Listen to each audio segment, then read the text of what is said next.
Hey everybody, Josh Sigurdson, World Alternative Media here, and we are joined by G. Edward Griffin, of course, the famous author of The Creature from Jekyll Island, which you can see in person. Jekyll Island, that is, on October 10th and 11th, Jekyll Island, Georgia, for the Red Pill Expo 2020. Yes, that is still going on, and we're going to talk about that later. But first, Ed, I mean, this last year, I don't know how to put it into words. I'm lost for a description. I was wondering if you could describe 2020 so far. How would you describe it? Well, that silence is forcing me to think here. How would I describe 2020 in a way that people don't already know what I'm going to say? Because it's obvious what it is. It's chaos. I guess that's the crisis and chaos. But I would add to that it's not the crisis and chaos that people think. And by that, I mean, it's primarily theater. Yes, every time, I mean, if you live inside your house and you're locked down and you can't get out, and it's like listening to the news report on the radio or the TV. If you open your window, you might see that it's entirely different than what they're saying it is. If you depend on your news and your information completely on that little rectangular thing in your living room or in your office, you get a distorted view of what's going on in the world. So if that's your view, it's crisis and chaos, and everybody's going crazy. There's violence. Everybody's dying of COVID. There's fear and illness and tragedy and violence and racism and environmental destruction and, on and on. Everything is enough to scare you to death. And so most people just say, what do you think about 2020? They'll say, man, this is the worst year I've ever seen, or something like that. I'm not going to change that appraisal either, but my reason for saying it's the worst year I've seen is because so many of the predictions that those of us that have been in the trenches for a long time, and we've made some predictions, some very dire predictions starting way back in the 1960s. And the depressing part is that our predictions have come true and they are unfolding right now. Now, that doesn't mean that it's not theater, but that was part of the prediction, that there would be a lot of theater out there. And the whole thing is to frighten people to death. Let's get to maybe the main point of all of this, is that everything we see in this crisis and catastrophe is being manipulated or engineered. It's not real. I mean, it's real enough. You can create race hatred and race violence by sending platoons of combatants into the neighborhoods of the opposite racial community and start shooting their kids, and our enemies talk about the necessity of doing that. So if white people go into the black neighborhoods and shoot little black kids, the black people are going to be outraged and come plunging into the white neighborhoods and they shoot white kids, and that doesn't take very much of that before there's real race war going on. So that part is real, but what they don't realize is it's engineered. Now, famine can be very, very real, I think, at the end of this year coming up, and certainly next year. And because why? Well, is it real? We have too many people in the world. We can't feed them all.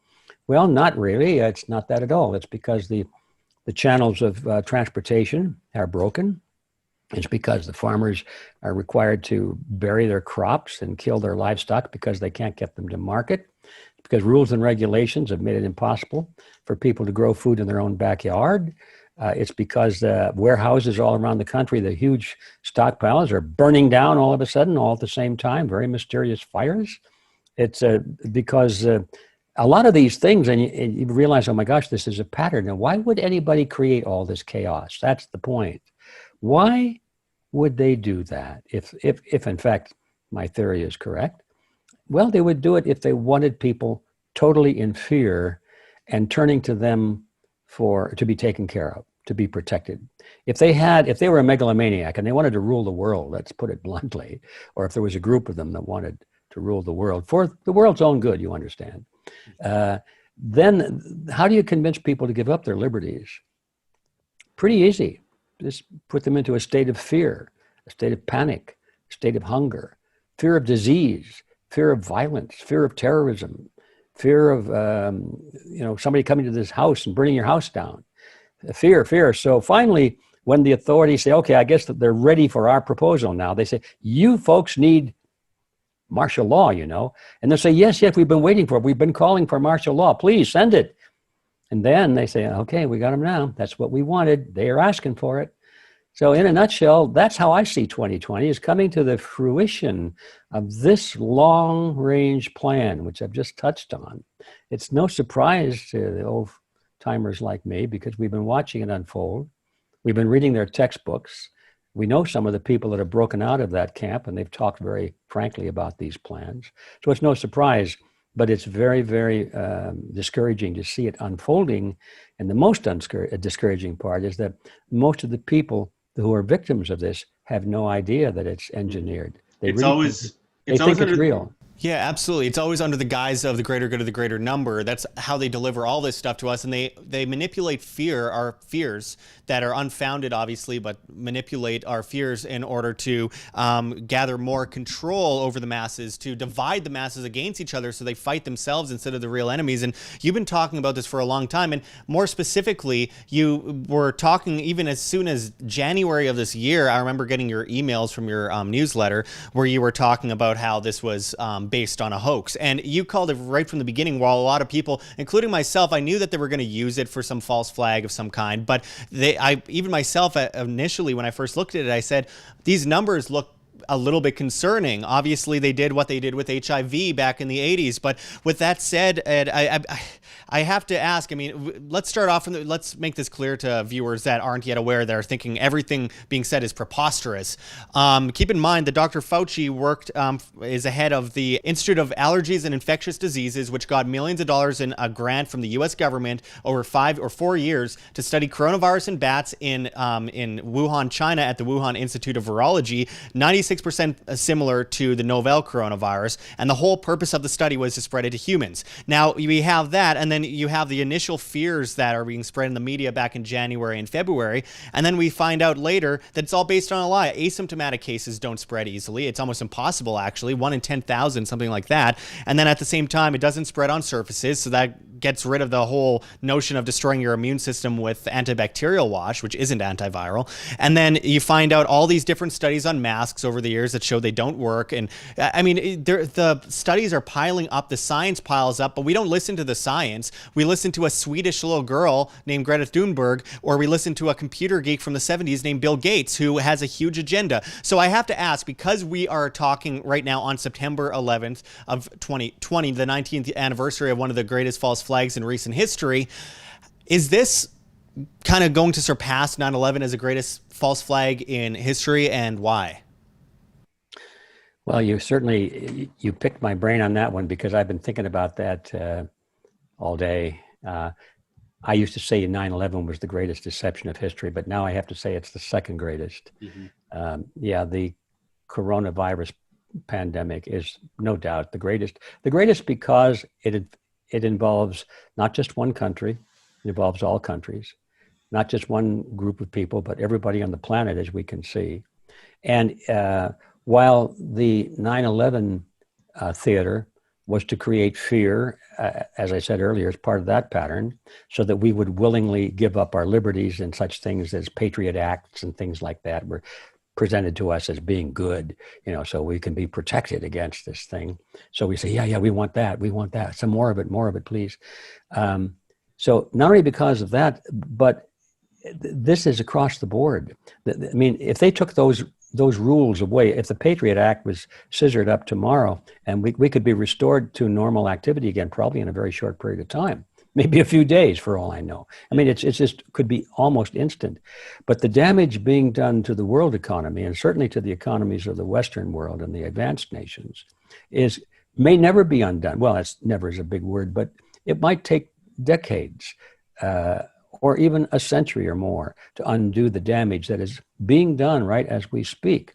So the magnitude of the effect makes this theater, I think, the biggest fraud of anything that history has ever seen. And you get this, it's really strange. It is really out of the Twilight Zone. I've actually seen Twilight Zone episodes that are way more sane than what we're dealing with right now. And I mean, it's just like walking into a nightmare every day. I'm trying to be positive, but it's a nightmare this year. And, you know, when they actually, suddenly the left supports shutting down all the borders and not allowing people to move from point A to point B at all, and you're not allowed to travel anywhere, you're going to be forced medicated, all this stuff. But one thing that really gets me is the confidence that so many people have after watching television that we are somehow evil for calling this stuff out, and they're completely in the right. For example, if I walk into a convenience store without a mask on, and it's just something so futile and so ridiculous, I'll have 14 or 15-year-old girls giving me dirty looks like I'm an idiot. And I'm like, I'm sorry, but I'm pretty sure I've done more research than them. I mean, how have you been dealing with the impact of this just in your own personal life? Because obviously they are physically forcing people throughout California to wear a mask going into many stores. I don't know what it's like in your area because you are more rural, but how have you been dealing with that, and what's been kind of the backlash? Have people been forcing you to wear a mask? What's going on there?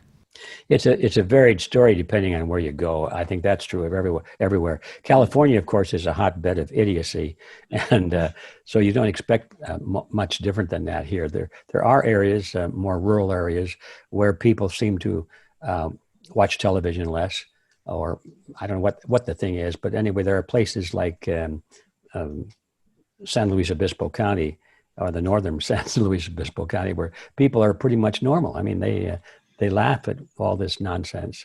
But you go 30 miles south, and it's now you're in university zone.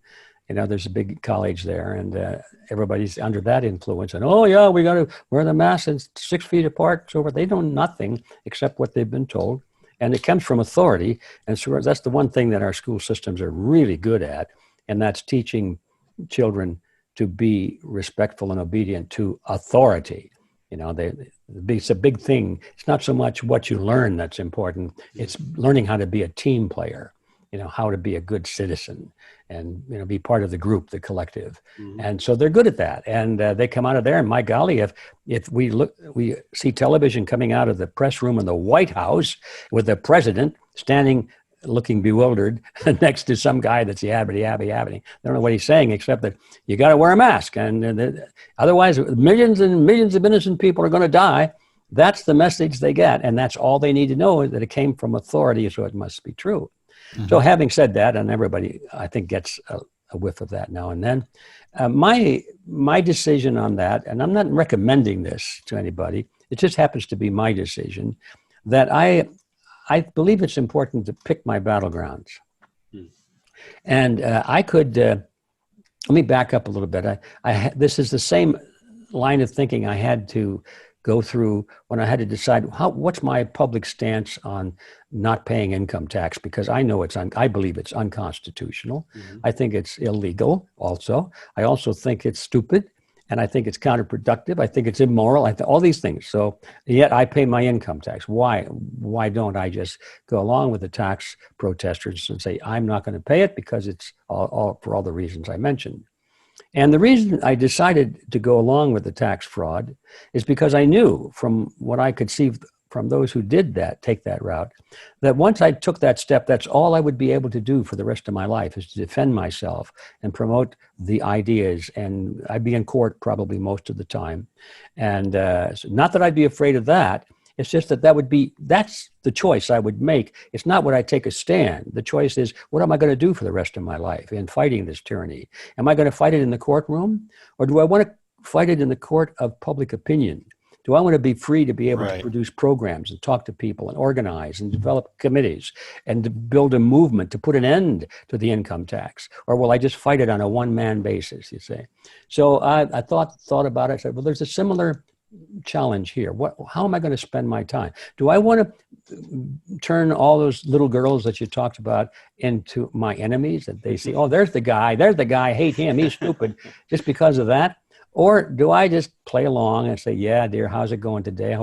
How's your dad? You know, maintain a relationship so that when later we talk about this, I can give them a pamphlet or have a conversation with them, and they don't think of me with a knee-jerk reaction of being, oh, he's one of those tin hat people. I do appreciate your vigilance in having conversations with people. I don't know how you still do it after all these years, because most likely if you went up to that young girl, she'd probably call you a fascist and scream at you for talking at her and spreading COVID or something. Well, if I didn't have a mask on, that's true. Yeah. So I get to the point, when I go into those places, I do put a mask on, even though I know that there's a lot of merit to saying, this is it, this is my stand, you know? And I have to decide, if I do that, then I think that's going to be, from that point forward, I'm going to be Mr. Anti-Mask. And that's how everybody will think of me. And that's all that they'll want to talk to me about. And I got other things I would rather do that I think are probably more effective with my time than that. So it's a choice that I've made, because I do have other options to do with, to spend my 16 hours or 20 hours a day that I work. And so I don't want to be involved in that. Right. Understood. And even Larkin Rose, who went to jail for not paying taxes, will say today, you know, well, my time's better spent talking about these things and educating people on these things rather than sitting in a prison cell for not paying taxes. You know, people do whatever they need to do in their life and pick their battles, for sure. And I wanted to talk about something that has been on a lot of people's radar lately. This video you made many years ago, you did a very famous interview with Yuri Bezmenov, a Soviet KGB defector back in the 1980s, which, by the way, just made it into the latest Call of Duty video game. He warned about collectivism and the enslavement of mankind coming to the shores of the United States. He warned of how enslavement would be laid down in steps unto the American people. To change the perception of reality of every American to such an extent that despite of the abundance of information, no one is able to come to sensible conclusions in the interests of defending themselves, their families, their community, and their country. It's a great brainwashing process which goes very slow, and it's divided in 4 basic stages. The first one being demoralization. It takes from 15 to 20 years to demoralize a nation.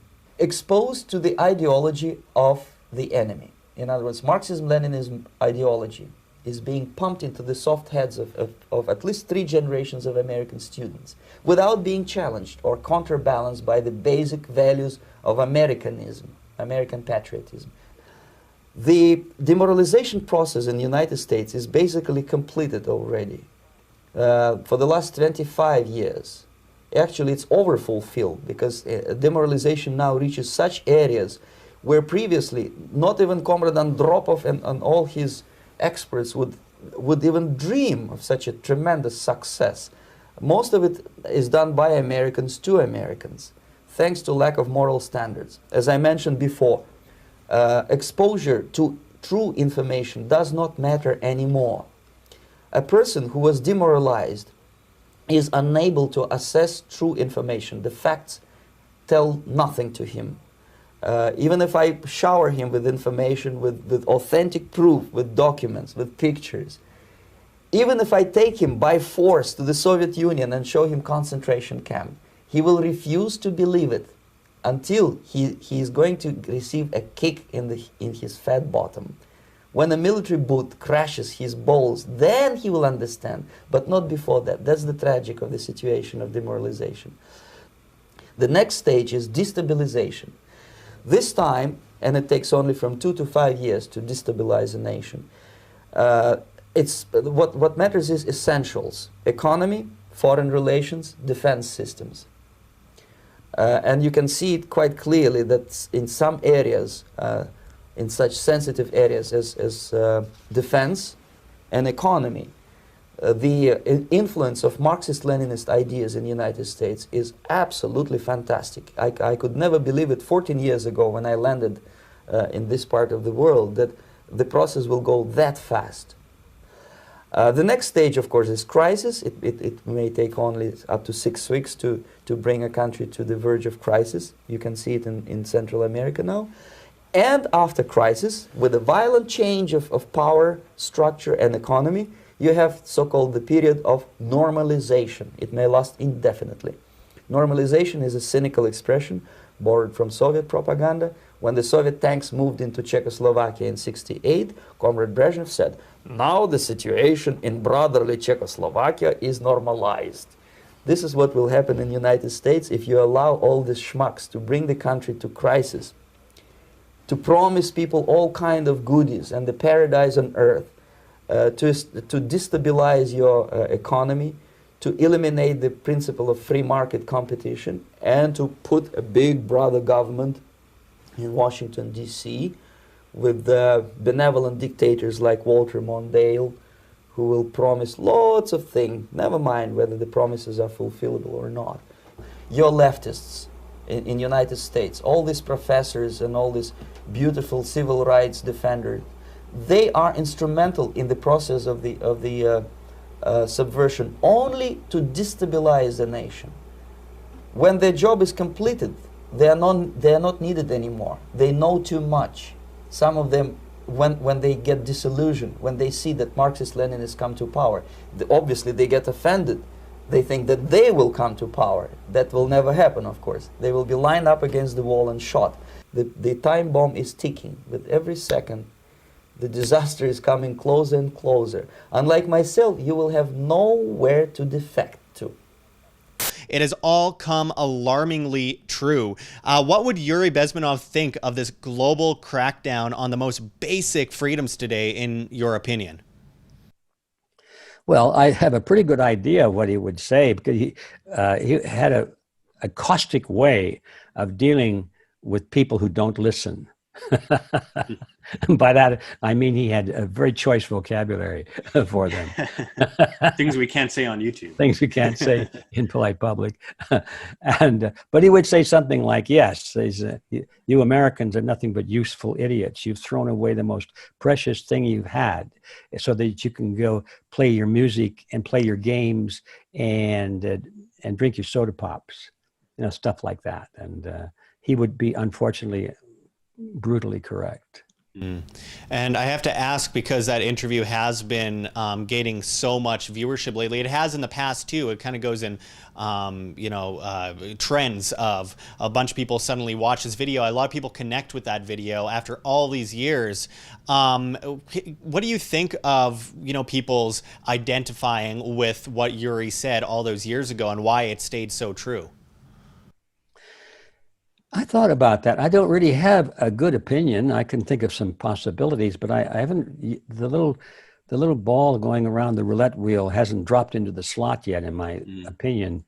It could be several things. I guess old things usually have a certain fascination when you can say, well, this person saying these outlandish things, he did that 50 years ago, and they're not outlandish anymore. So there's a value to that, to see the validation of most of what this person said, and then it puts the yet realized part into a perspective of being realistic. When none of it has yet unfolded, you tend to say that'll never happen in America. I mean, yeah, over in Europe or Asia or Africa, yeah, well, those backward people are. But here in America, we got freedom here. That'll never happen here. Americans are too smart for that. All these things they used to say, and now they can say, well, my God, yeah, it's happening all right. Now maybe we should look at it a little more carefully. So the fact that it's old has a lot of value to it. You and I are now saying things of a similar nature about the future. And people are still in that mode of saying, well, that'll never happen here. I mean, yeah, we've slipped a lot, but we always come back. The recessions always rebound. Yeah, they're always tough times, but we're a resilient people, and we'll, all the things that people say to themselves to comfort themselves and justify not taking this warning seriously, mainly because they don't know what to do about it, first of all. Mm-hmm. And secondly, the typical American's attitude of what to do about it simply means, well, who are you going to vote for? That's where it stops. Most people think, oh yeah, my obligation of citizenship, the thing that I do to preserve my freedom, is to decide which political party I'm going to be in. Yeah. That's and, it. and after every election, the government gets a little bit bigger, and Nothing then everyone changes. trusts Nothing changes. everything. They're They completely never change. dependent on some psychopath in a suit that says he can rule everyone. So they go from one party to the next, and we're going through the process right now. There's a big recoil against the left, so everybody's going to go to Mr. Trump and on the Republican Party this time. Yeah, I mean, victory. Every time, no matter who wins the election, it's a big victory, right? But as you just said, nothing changes, and I'm afraid as long as we're in the grips of the two-party system, nothing will change. I mean, my goodness, have we seen a more socialistic time in our history? The Fed owns up, I think, 1/3 of all mortgages in the country right now.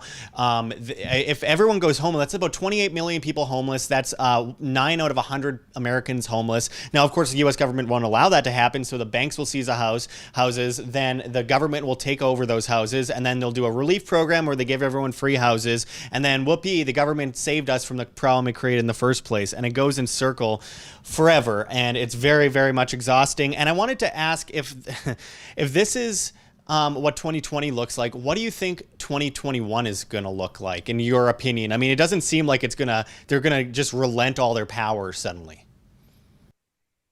I wish you hadn't asked me that question, because what I see is likely to happen is not very pretty. And I hope I'm wrong, but you asked me what I think. And so I guess by prefacing it, as I just did, is saying, I hope I'm wrong, and that this is not anything I want to see. But what I see is that the last few years have been carefully engineered to throw the conservative or the patriotic or the libertarian or the individualist vote, whatever you want to call it, to the Republican Party so it can be betrayed one more time. And this is time, in other words, Mr. Trump will be reelected. And in spite of, I don't know what his motives are, but he's no different than any other president. He's controlled. He was put into the White House by huge amounts of money and support. And I believe that the plan originally was to re-engineer the left, bring it out and make it as violent and as fearful as possible, as obnoxious, as horrible, as repulsive, as scary as it can be, to make sure that anybody with any sense and any dignity and any humanity would run the other way. And so then all of the support is going to be with the Republican Party when it's time to hit the major blow. There will probably be, I think what there will be is Mr. Trump will be elected. It'll be a great victory. And then, of course, the violence will really start. And it'll be so gruesome and terrible. And there really will be some genuine, little look like civil war. There will be blood in the streets. And people will be really scared. And then the president of the United States will say, well, we've got to put a stop to this. We're going to declare martial law. And everybody will say, thank you. Oh, that's what we want. And it will never go away. Get in your house now! Let's go! Light him up! Go inside now! Get in the house!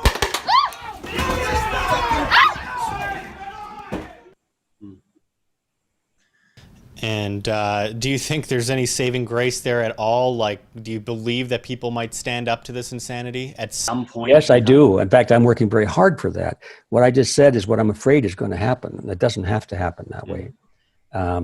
I think that the only hope, let's get through the point. What can we do? Well, as individuals, we can do very little.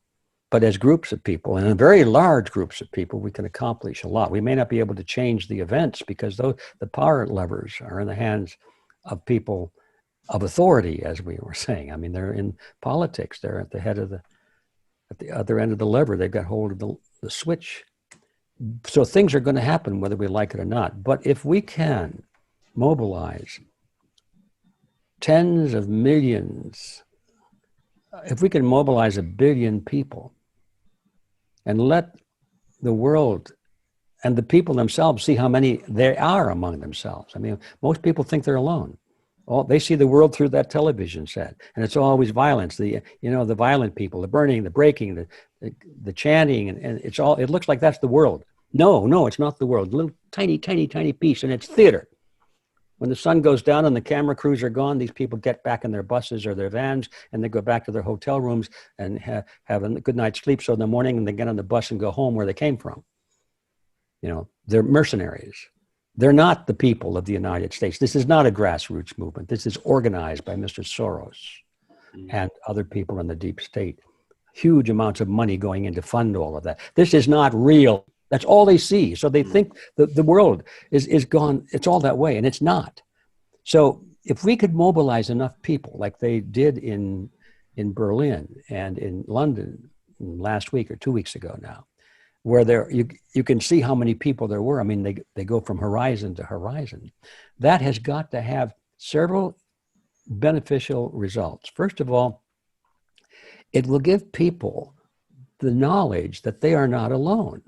It'll let them realize the truth, which is that, my gosh, not everybody is against us. It's just a lot of people, of course, are falling for the propaganda. But even among those, once they see how many there are out there in the street, peacefully showing up, just showing up. When this little girl in the grocery store that, you know, looks at you with a mean look, what's wrong with you? When she sees that there are a million people like you, she'll probably think, maybe I'm on the wrong side. So that will force her to rethink the truth of what she's been told. You know, we come out of school all the same way. We think that consensus is everything. So if the consensus is all that we have to wear masks, well, then that's got to be true. But if she can see that the consensus is something else, she, at that stage of enlightenment, will tend to be drawn by what she thinks is the consensus. This is why demonstrations are so important to our enemies, because they know that mentality, the group mentality, the mob mentality, is they go along with what everybody else goes along with. So that's the first advantage to do that. And then the second advantage, if you get people out of their basements and out of their lockdowns and they are rubbing elbows 1 million strong or 100,000 strong, some of those people are going to be exchanging telephone numbers, and they're going to have coffee the next day. They're going to make new friends. They're going to start forming coalitions. They're going to start forming into a coalition, a movement. They'll have political clout. They can then challenge the authority, mainly because of the masses of their number and the realization that they are still in the majority.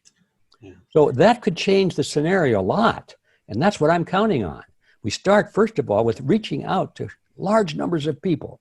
This is not gonna make everything go away. I mean, the next few years are going to be tough.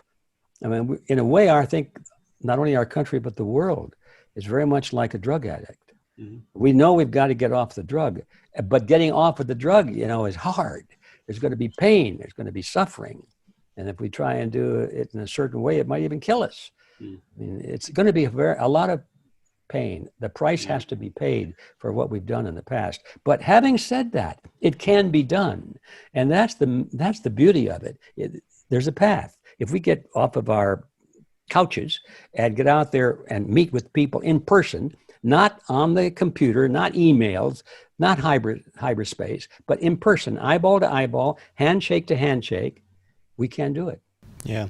And, you know, honestly, I have a sneaking suspicion that, like the Yuri interview you did, the Yuri Bezmenov interview you did in the 80s, people will be listening to the words that you're speaking now and 40 years from now. And either it's going to be on the good side or the bad side. And it's up to the people watching this right now in the year 2020 to make that decision. And, you know, we have some bits of hope here and there. We see, like, the Ron Paul revolution in 2007, just people forget that was unbelievable. I mean, I just watched the Ron Paul movie the other night just to refresh myself of what it was like, because I remember being one of those people as an activist for Ron Paul back then, and the idea was never to get him elected. It was just someone was saying something that people identified with and knew was common sense and reasonable, and within moments there were hundreds of thousands of people in the streets putting up signs and working day in, day out to get his message of individual liberty across to people. And I think that that can happen in this case, but with more passion behind it because of the dire times we live in. We have no choice at this point. And what's interesting is that the fishing rods are flying off the shelves right now at stores across the United States. Guns are flying off the shelves at countries across the United States. RVs are going like crazy. The demand is insane because people are leaving their homes, going into rural communities, the opposite of what Agenda 21 talked about, or Agenda 2030. So I think there is some hope there. But one last little negative thing before we get into that, because I think it's an interesting topic that we need to talk about today, Mr. Griffin, is they won't force vaccinate people. They just won't let us go anywhere, get jobs, fly, be a customer anywhere, or do anything without a vaccine tied to some sort of social credit score. You've been exposing Big Pharma, one of the world's biggest lobbies, for almost 60 years. How have they managed to gain so much power, and do you think they will succeed with some technocratic vaccine policy in the next year or two? Well, yes, all of that is true. I've been involved in that battle against I have to laugh because I guess I picked my enemies pretty well. I've tackled the world banking institutions and the world pharmaceutical industry. So anything else left? Well, I mean, and you can't find a bigger lobby in the world other than Big Pharma at this point in time. And unless it's big military or something like that. Anyway, so back to the main point. Yeah, they have gained a tremendous amount of power. And again, the tactic is pretty much the same. It's fear of illness, fear of premature death, fear of infirmity. Everybody is sick. Well, that too is not necessarily an accident. It doesn't have to be that way. They're sick because of what they eat and their lifestyle and their medications. That's pretty much it. I mean, everybody dies eventually when they get old. Their parts just wear out. But even that can be extended, I think, if you pay attention to what you eat and avoid the toxic things that you like to put into your body because they taste good or they're fun or something like that. But so everybody wants to fight against their lifestyle and their ignorance.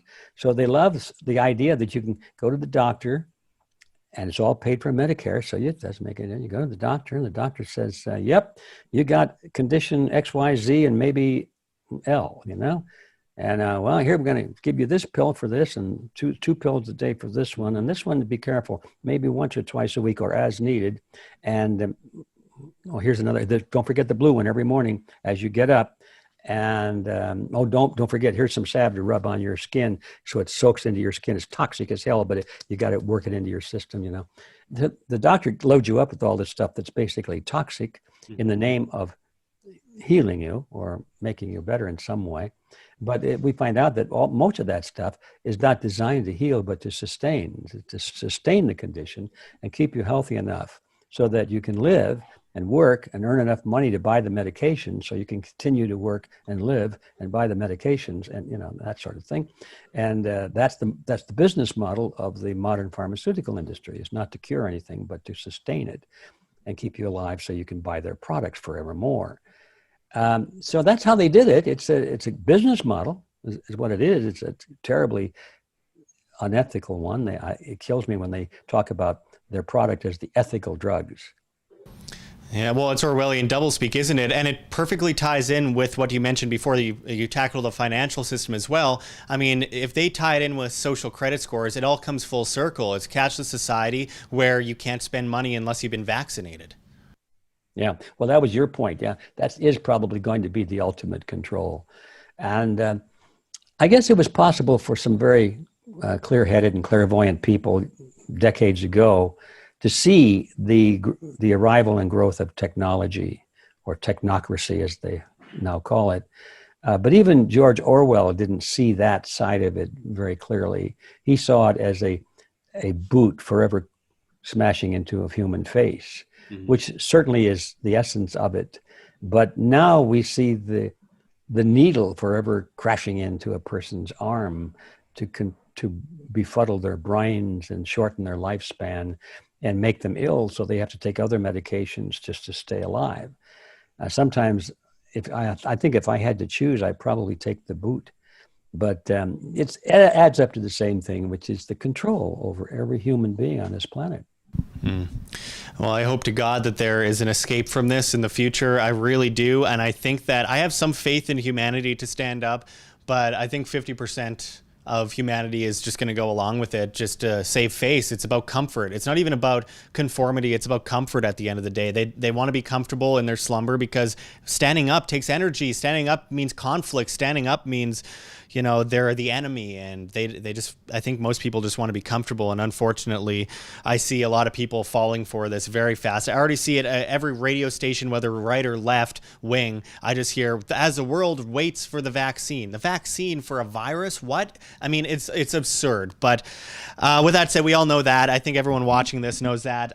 We're not allowed to talk about this on YouTube, by the way. So make sure to go to the alternatives and hit that like button on this video and share on social media. Let's get to something that's very uplifting. That's happening on October 10th and 11th.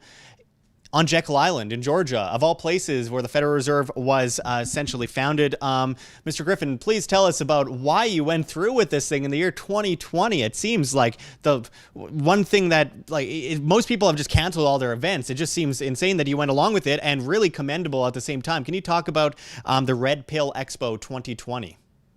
Well, yes, I'm delighted to have that chance, because to me, the Red Pill Expo is the mechanism by which we have a chance at creating that kind of mass coalition I was talking about a moment ago. It doesn't just happen; it has to be organized. People have to have some place to go to recognize each other, or maybe a meeting, an address, a phone number, something. You know, even if it's a hash mark. So I didn't see that happening. Everybody's trying to do one, and I hope they all succeed, by the way. We could use more than one.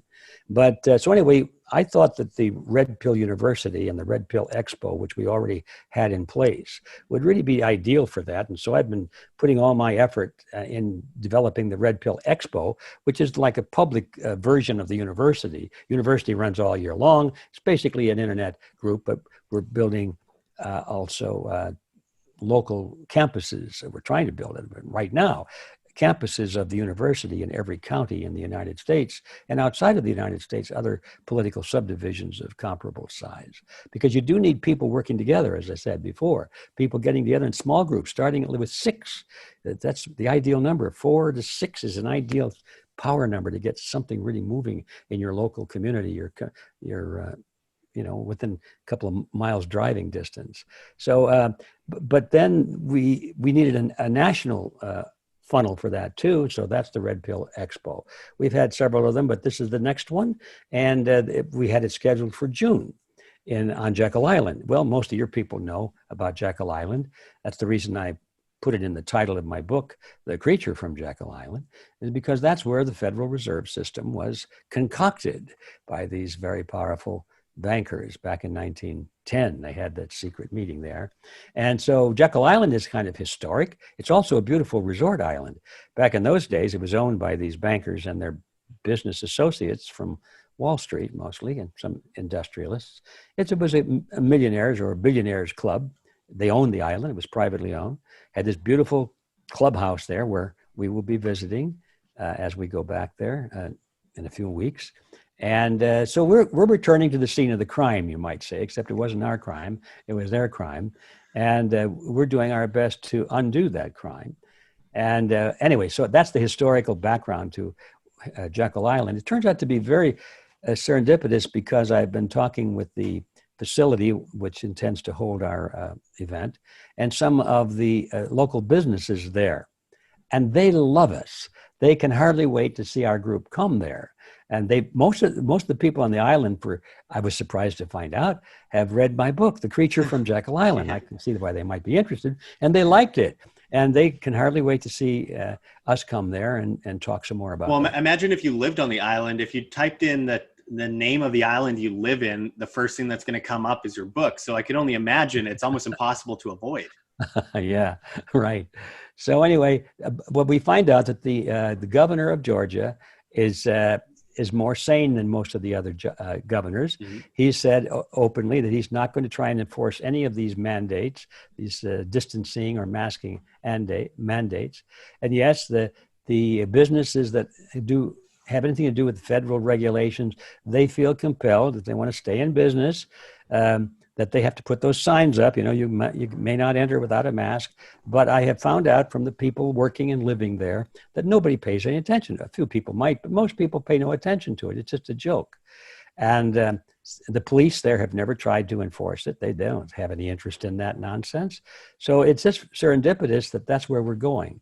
So emboldened by the fact that it wouldn't be hopefully it wouldn't be creating a lot of embarrassment and trouble for our people that are going there who weren't prepared for it. We decided, damn the torpedoes and full speed ahead. If we don't stand up now and start this pushback now, when are we going to do it? Next year when we're more weak? And if we don't do it, who's going to do it? And if not, if not there on Jekyll Island, where are we going to do it? So everything, it's time to do it. Yeah, so absolutely. I thought about it, and I was getting all this good advice. So it's too dangerous. Airlines might require all kinds of proof of negative tests and so forth. And I just got tired of listening to all of the things that could go wrong. We're in a war. Yeah. And you make your best shot. And I think the best shot is to take our stand and begin to push back and show the world that we are sane and we're not falling for this garbage, and we're showing up. So we did it. That's what we did. You're right when you say this is a war. This is a war. People say the Civil War is going to happen. It's already happening. It's happening right now, and it's up to us to go to these kinds of events and spread this kind of information because flu season's coming up, and what's going to happen then? They're going to blame everything on COVID, and it's just going to continuously get worse if we don't continue to push forward and do these kinds of things. It's funny because government is only words on paper, ink on paper, until it's enforced by a strong arm. And you see a lot of these states. You see the signs on the door, you can't come in without a mask, but then you walk in without a mask and no one stops you. I've seen that. I was just in Georgia 2 months ago, didn't see any problem there. They had the sign on the door, and then I go into the restaurant and everyone, even in the kitchen, had no masks on. They're cooking the food. No one's wearing a mask except for one guy in the corner that's all scared. Probably shouldn't be going outside to begin with. And, I've seen the same thing in Arizona and other places. So, there is hope. I think it's all about enforcement versus compliance. But you have a lot of great speakers. You have people like, well, obviously yourself, but you also have people like David Icke, I saw on the list, which is very interesting to see. Cynthia McKinney, Alex Newman, of course, Del Bigtree, a lot of powerhouse voices that have really come alive, especially have in the past, but really in this last year, in this time of desperation where we need to have those voices. And we see as people like David Icke is kicked off of YouTube. I know interviewing David Icke on this channel completely destroyed my channel, and it got me shadow banned completely, losing 95% of my audience. But because of that strong arm against what he's saying, more people are listening, and we saw that in the rallies in London recently, with some say over 100,000 people in the audience listening to the speeches. Same within Berlin and these other places. Really, it's time to move now. It's time to mobilize. It's time to put our words into actions, and it's enough talking, more action at this point. So I really appreciate all the amazing work that you've done. You've readied a lot of people, woken up a lot of people, and put us in a position over the last 60 years, Mr. Griffin, that allowed us to actually have some insight into this tyranny, enough to create a lot of skepticism, and that skepticism will save us in the long term. So I appreciate that. If you want to go to the Red Pill Expo 2020, the link is below the video. I hope you go there, and we will have the link all ready for you in the description and the comments. Anyway, final words, Mr. Griffin, where can people go to support the work that you do?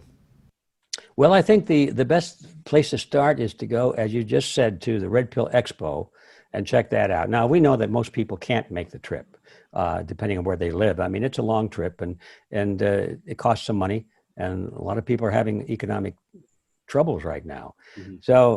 So we know that only maybe 5-10% of everybody can go. So that's why we have the live stream plan too. So don't think that you shouldn't go there because you shouldn't go to the website because you can't go to Georgia. No, there's a web a live stream available too, which is going to deliver everything. So that you can start there, and then really, if you want to become active and make a difference and be part of the change, as you say, then go to redpilluniversity.org. That's really where the action begins there. And yes, I think we already have the world's largest repository of information on topics like we've been discussing here today. And it's all free. We tackled with that idea in the beginning. We said, well, this is going to be an expensive operation. We have to charge for it.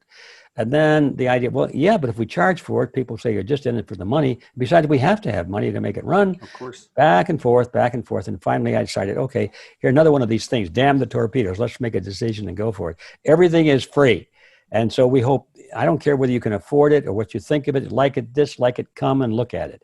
Now, for those, the remnants, that say, gee, this is great, and I want to help out, I want to make this available to the world at no charge, then those are the people that can come on and support us and become patrons of the university. But I say that because I want everybody to know that everything we have on this site is at no charge whatsoever. And we're putting together, I think, the best collection of information like this anywhere in the world. And from there, you can decide if you want to support the university, and then you can take the next step up into Freedom Force International, which is kind of the hardcore group behind it. Like people like you and people like me, we live and breathe this 24 hours a day. This is our lives. This is our passion. And there are people out there like that, and we need them. They're the ones that'll make the organizational work. It's all a volunteer group. Nobody gets paid anything. But they're the ones that make it work. So there's that path, and it's an option. You'll find it all there at redpilluniversity.org. Excellent. Well, thank you so much for joining us again. And the links are below, my friends. Make sure to go there and support. Really appreciate it, Mr. Griffin, and hope to talk to you again soon. Thank you, Josh, and good luck to you. And I'll see you on Jekyll Island. My friends, it is go time. We are completely demonetized on YouTube, and we depend on the viewer to stay alive and spread the message of freedom and truth. So check those links below. GoFundMe, Patreon, Subscribestar, anything you guys could do to help keep independent media alive helps enormously in helping spread this message to the masses. So make sure to check those links. Donate to our Bitcoin address on the screen or below. We really appreciate anything you could do to keep us alive. You could check those links below for Cointree as well, where you can find other cryptocurrencies that you can donate and keep WAM alive. Find us on float.app, flote.app, as well as BitChute and Library and Minds. We're on all the other platforms. We are leaving YouTube soon, so make sure to find us at those sites, because it's the only way we can keep talking to you, the masses, the great people that actually care about the future of free humanity. Also, join our new newsletter at www.iamband.com. Anything helps at this point, guys. We need to support free information online. This is the most difficult time in our history, and it takes a lot of hard work to keep our message alive in the face of great evils that have taken over the propaganda news on television as well as on YouTube, where YouTube decides what you can or cannot see. We need your help, my friends. So I really appreciate anything you guys can do. Check those links. There's many ways you can help. Until next time, though, thanks, everyone. This is Josh Sigurdson signing out from World Alternative Media. Find the truth, be the change.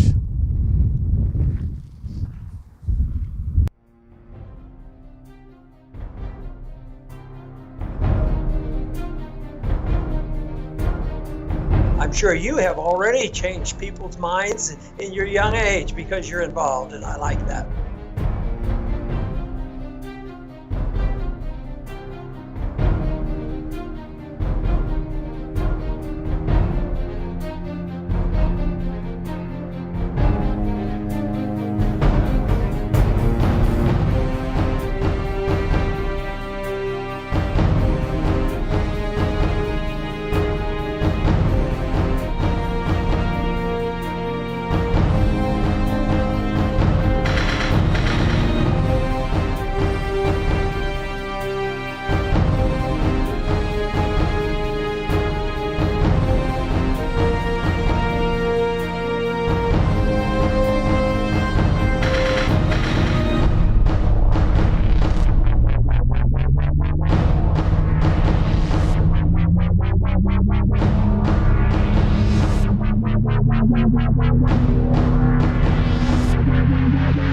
Bye.